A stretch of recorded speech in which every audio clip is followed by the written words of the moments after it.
Bedtime Stories with CrispySkates. And tonight, we're gonna read a new book. I thought it was time. Alice went down the hall. Now she's gone. And she came back. And we're starting King Arthur.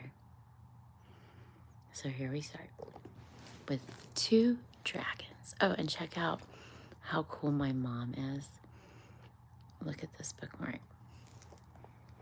Look, check it. Check it. Thanks, Mom. All right, let's go. No more torn paper and candy wrappers for us. Okay, let's begin. Can you guys? Okay. Merlin, the wise man that ever served King Arthur through his magic art. Merlin, the most famous magician of legend, even in his youth, seemed to be unlike the ordinary boy, and a good many people said that he was half fairy and were rather afraid of him. He never did wicked or cruel things, but he could often rock his sides with laughter for what seemed to be no reason at all. Sometimes he would disappear for a week or two, and it was whispered of him that he could catch a ride the wild stags, and that he rode a great antler beauty, that the pretty does their young followed him, so that the forest glades seemed alive with flying herds of deer. The gossip said to the fairy people were building a house for Merlin deep in green places of the woods, a house with 70 windows and 60 doors, where as soon as he was old enough, he could live alone.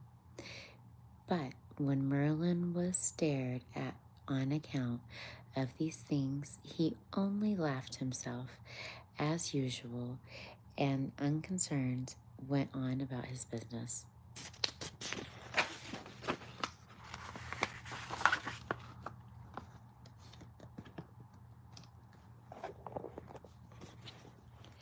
Then one day, a party of horsemen came riding along the place in which Merlin had born. They asked to whom they met where they could find a certain handsome youth of many strange tales, and were told. The things they mentioned were exactly the stories that were told about Merlin. So, of course, everybody who answered the horsemen told them where Merlin could be found. And, of course, the curiously enough, as the riders drew rein at the gate of the city, there stood a slender boy with his laughing mouth and eyes so clear and wild and free. Aw, thank you, Yolanda. Aw, thank you, 771 Victor. One of the horsemen sprang down, seized Merlin, and flung him on his saddle, then sprang up behind him, set spurs to his steed, and galloped off with company of his friends. Merlin neither struggled nor cried out. He just laughed himself as is usual, for since he was a baby, he had known that this would happen to him. On went the party of the horsemen at full speed until they came to a country far from Merlin's home. Between the mountain passes the road, and presently came out upon a low plain where hundreds of working men were toiling and toiling and toiling to build a great tower. They had brought great piles of stones together, but these were lying about, broken or piled in muddle heaps. Men on horseback rode to and fro, calling out in all directions or rebuking the workmen for their carelessness. The poor workman staggered about, places the stones on top of the other. But how careful they were, or in whatever position they put them, the stones were no sooner set up than they, one and all, fell down again. Watching the work from a grassy mound, and stood tall man in armor, with a crown on his head, and a cruel yet frightened face under the crown. Behind him waited a standard bearer in royal purple, and over his crowned head hung a flag that had floated over many a prince of long, long line of kings. The company of horsemen galloped up to the mound.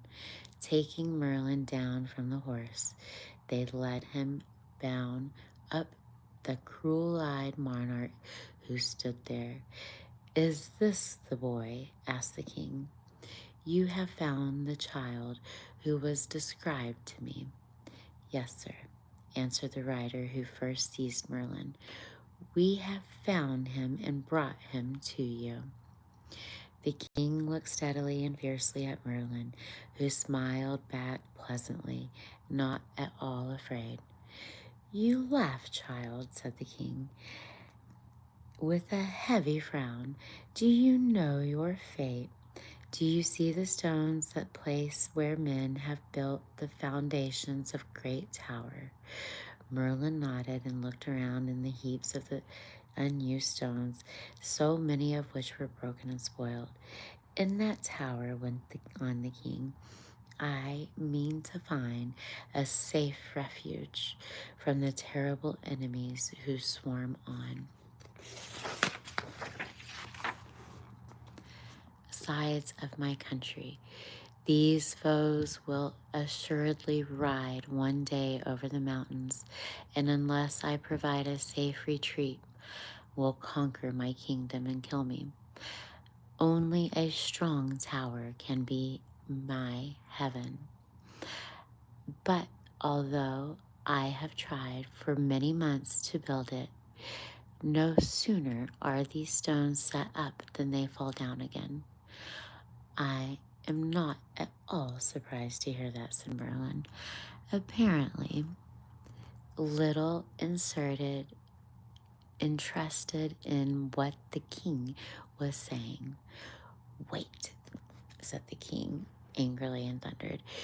"You will soon be less unconcerned. I was told by a magician that only the blood of a youth of whom it was said he was half a fairy could give firmness to the foundations of the tower.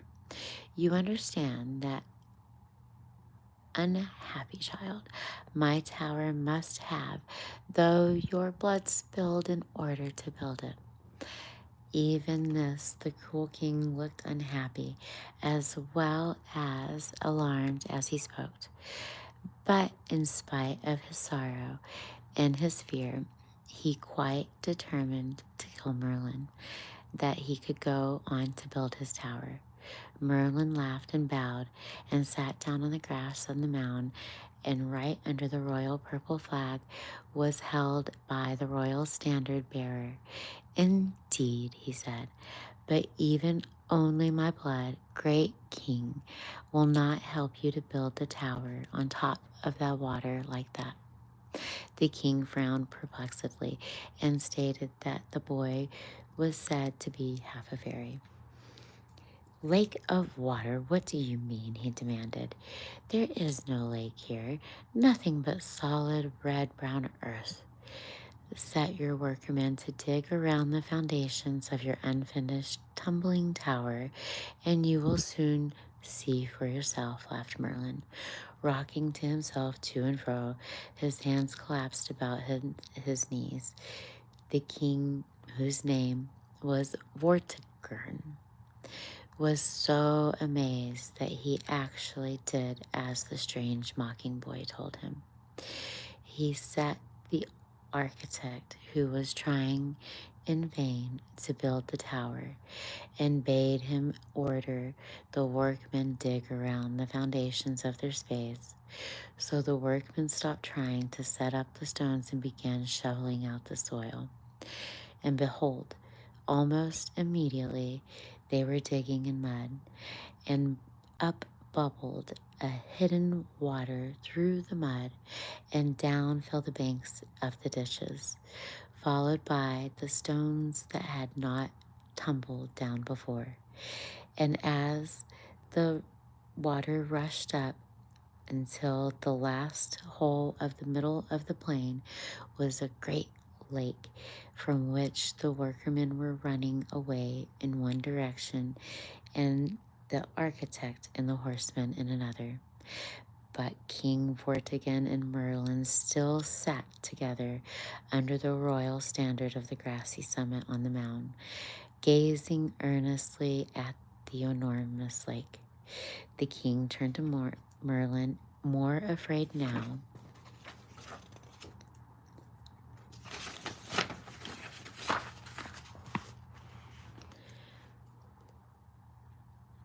of his strange laughing boy than all of the people whom he expected to come riding over the hills to kill him and seize his kingdom. "What does it all mean?" he asked, trembling. "What does it all mean?" Merlin shook his head. Suddenly tears sprang his eyes and rolling down his cheeks. He was sorry for the cruel king, though Vortigern had never been sorry for him.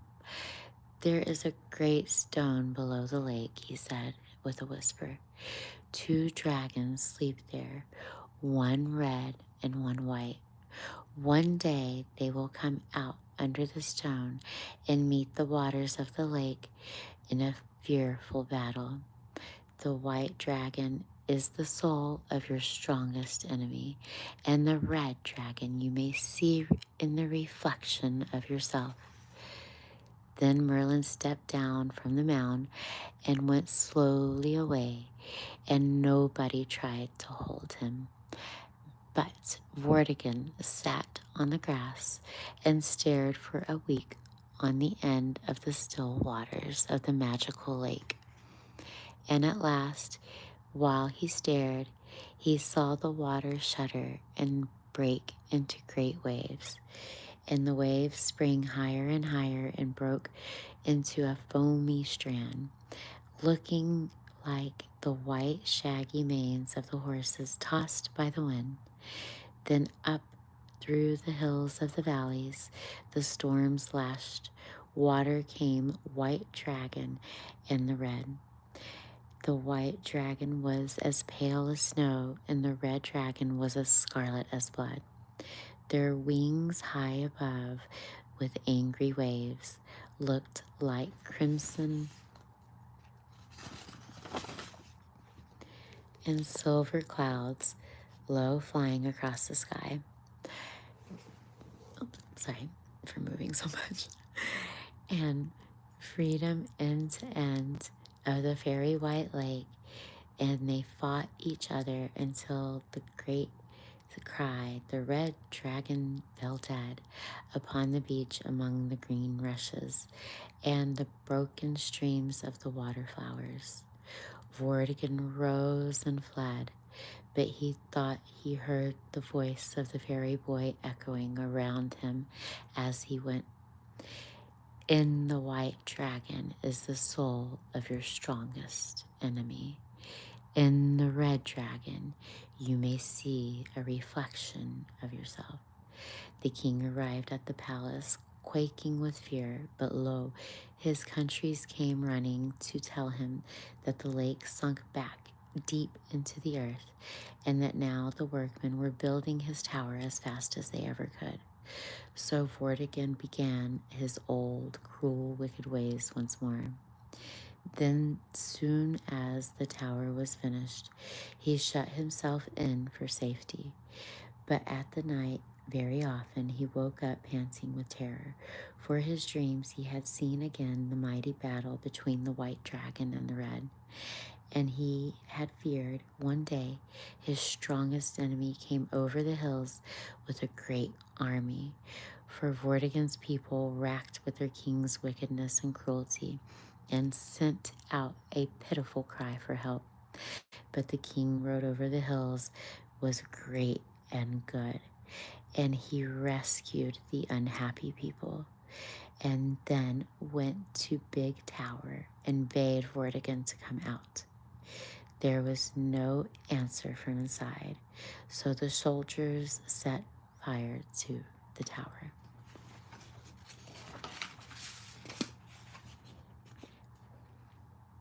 And as it blazed fiercely for days and days, until the walls were burned away, nothing was left but a heap of ruins laying in the very spot where the red dragon had fallen dead after the great fight with the white dragon on the lake. Vortigern has seen shut up in the tower all this time. So it happened that he was killed by the great king, just as the red dragon had killed by the white. But nobody could be sorry, for he had been cruel to everyone and would be willingly slain by Merlin to save his own wicked life. The good king reigned over the kingdom in his palace and was called Uther Pendragon. The reasons for his name, some of the things that Uther did you will read about in another story. The Holy Grail. The cup itself from which our Lord drank at the Last Supper with his own, this the good saint, our Mythian Joseph, journeying brought to the Glastonbury, where the winter thorn blossoms of Christmas, mindful of our Lord. Long before Merlin was born, there lived in eastern country a good and holy man, Joseph, who had for many years been the guardian of a wonderful cup. Nobody quite knew whence his cup had first come, nor who had made it, nor what gave it the lovely radiance which always surrounded it and made it look more beautiful than any fairy goblet set with emeralds and pearls. But Joseph's friend knew that the cup was a great treasure, and that only a good and faithful man could have been chosen as its guardian. So they honored and respected Joseph and talked reverently of the precious chalice of which he had the care. This cup was called the Grail Cup, and sometimes Joseph would summon his children and grandchildren, for he was quite an old man and the best loved of his friends, to take their seats at the silver table which he himself had made, in the middle of which he would set the Grail Cup.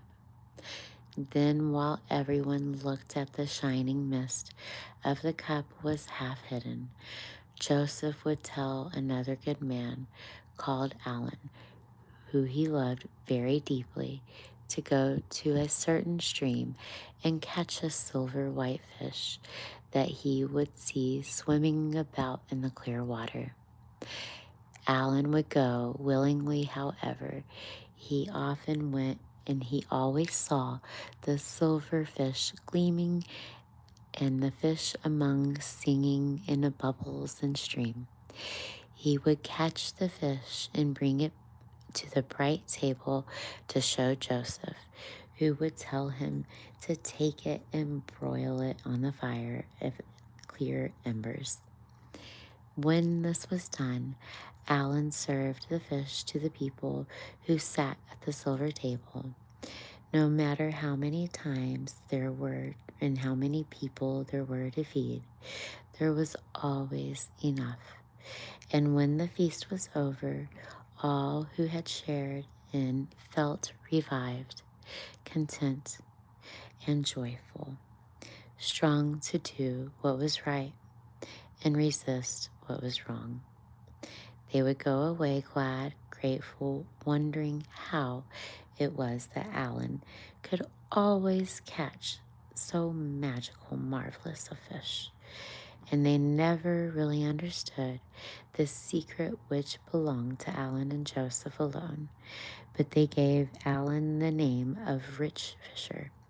As the rich fisher, he'd been known for many hundreds of years. And so it happened that month after month the silver table was spread and the grail cup displayed, and the mysterious fish was served by a rich fisher. But wicked men ruled the country in which Joseph lived, and they already once thrown him into prison, but he would not give up his cup.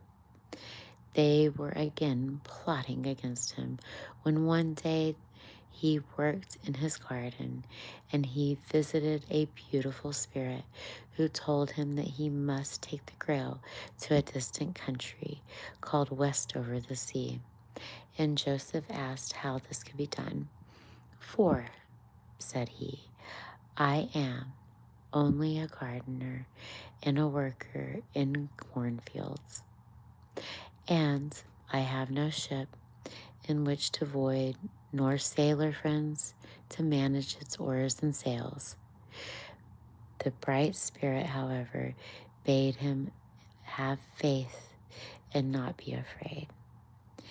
He was trustfully to set off with his children and friends, and they were to carry the silver table and the shining cup with them.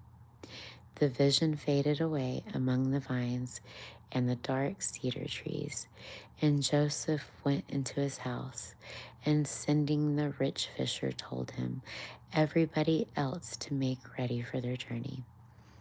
Well, they set off as soon as they could, and Joseph, rich fisher, their children and friends. With the tender care they carried the silver table, and Joseph bore the shining cup in the casket with hundreds of precious stones. After traveling for many days, they reached the seashore. They lay deep, blue ocean ahead of them, rosy purple in far distance, and overhung with clouds of sunset that dedicate and golden looked like enchanted islands. One of these, everybody felt sure, must be the home chosen for the cup. But between them and the enchanted islands of the sunset, the sea rolled on its long, murmuring, restless waves. Not a sail was to be seen, not a single boat rocked in the green furrows near the shore. Joseph stood at the water edge and perplexed, wondering at the sunset. Light fell on the white underrobe of the scarlet mantle. He stood with everybody silently watching him. A voice suddenly floated across the shore. "Take off your white underrobe, Joseph," said the voice, "and spread it upon the sea." Joseph bowed his head, and while his people gazed in wonder, he took off his white underrobe and stepping into the ripples, spread the soft, finely sewn linen out upon the water. It floated like a beautiful raft, spreading wider and wider on the waves. And Joseph heard the voice a second time, falling as music as the song of a bird through the quiet evening air. "Step forward and take your stand upon it, and let all your people follow you." Joseph moved forward, and lifting the high of the casket which held the cup, stepped upon the strange white boat. The linen garment was firm to his feet and rocked up and down like a strong ship at anchor. He stood there fearless and upright and called to his people to join him. In twos and threes they came, amazed but trustful, bringing with them the silver table, while Joseph held up the casket in which the shining cup was safely hidden. Room was found for everyone upon the floating white robe, and silver table was set in the very middle. Then, as soon as the people had gathered around Joseph, some strange power stirred the quiet ripples of the sea, and the linen began to move from the shore, and in a very few minutes the keeper of the Grail Cup, Alan and Rich Fisher, and all their children and grandchildren found themselves traveling swiftly and smoothly across the ocean in the direction of west over the sea.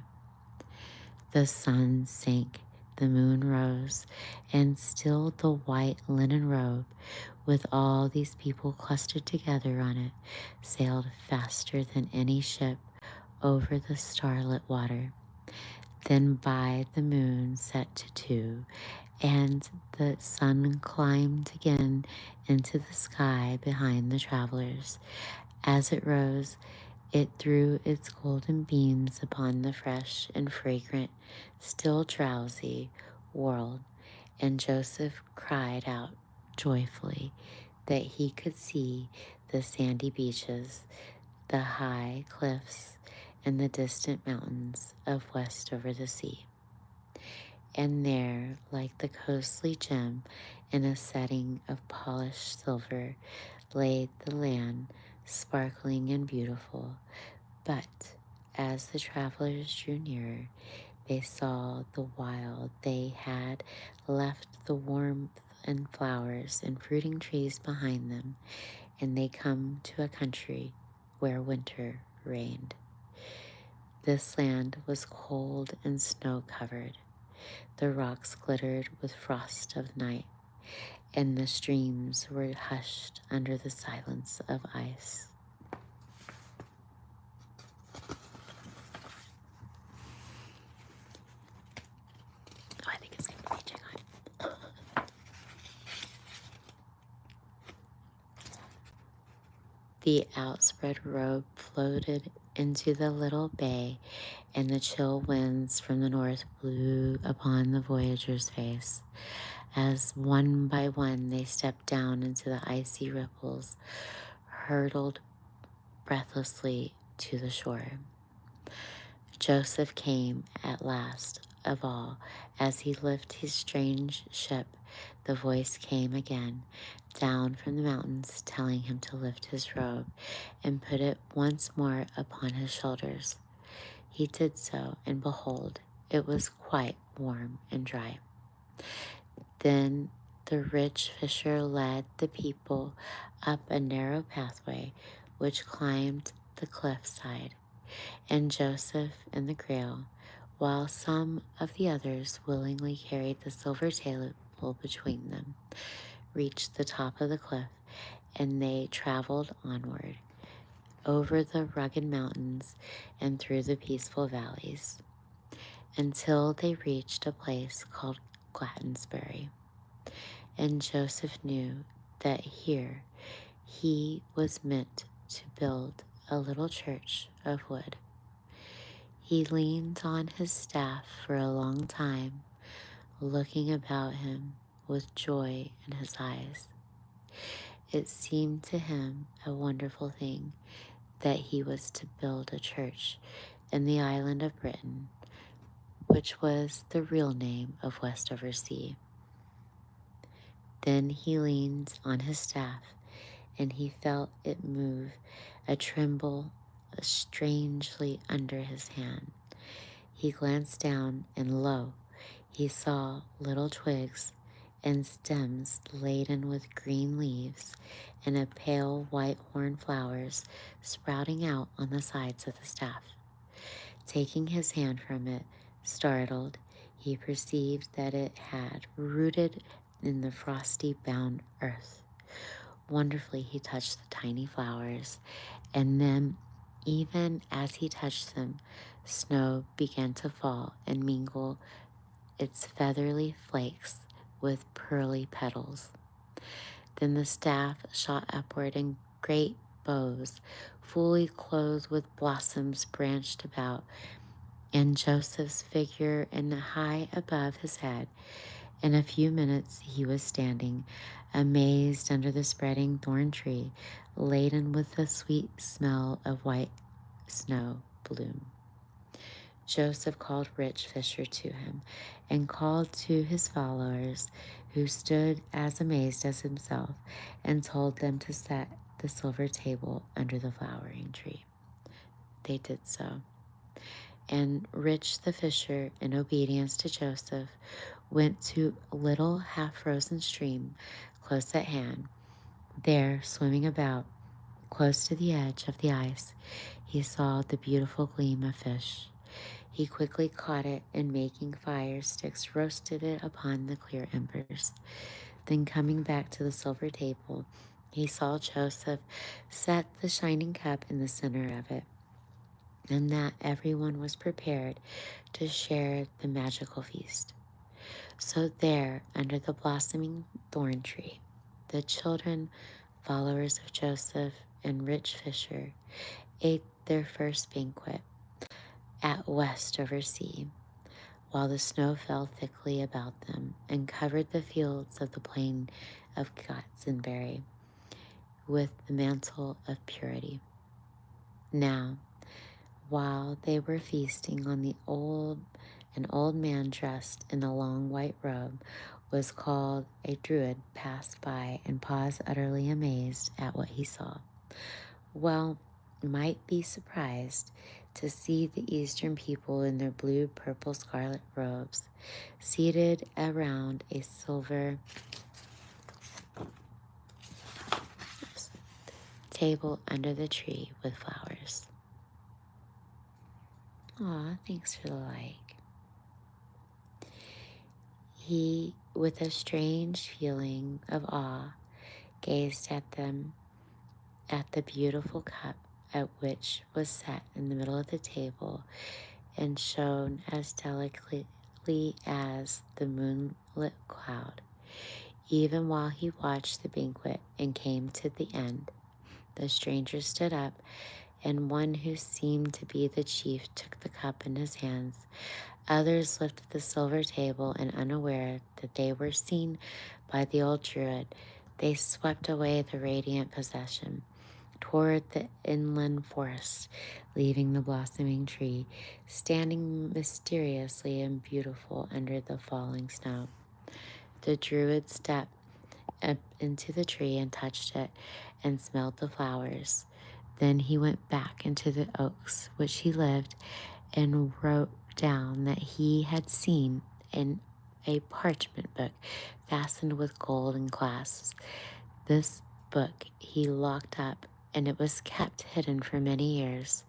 But Merlin had heard of it, and one day, long, long after he came to Glattenbury, found it and read it. What he did after he read it, you will be told in another story. But meanwhile, Joseph and Rich Fisher and their friends sought the king of the country, and they gave them for their own a piece of the land where the tree was blossoming, and they built the little wooden church there, and the country people worshipped in it for many years. Amen. Sandy, thank you for joining. Well, I'm excited for this journey with you guys on this book. I hope that you all have a beautiful evening. And until tomorrow night, I love you all very much. Keep it crispy. Good night. Sweet dreams.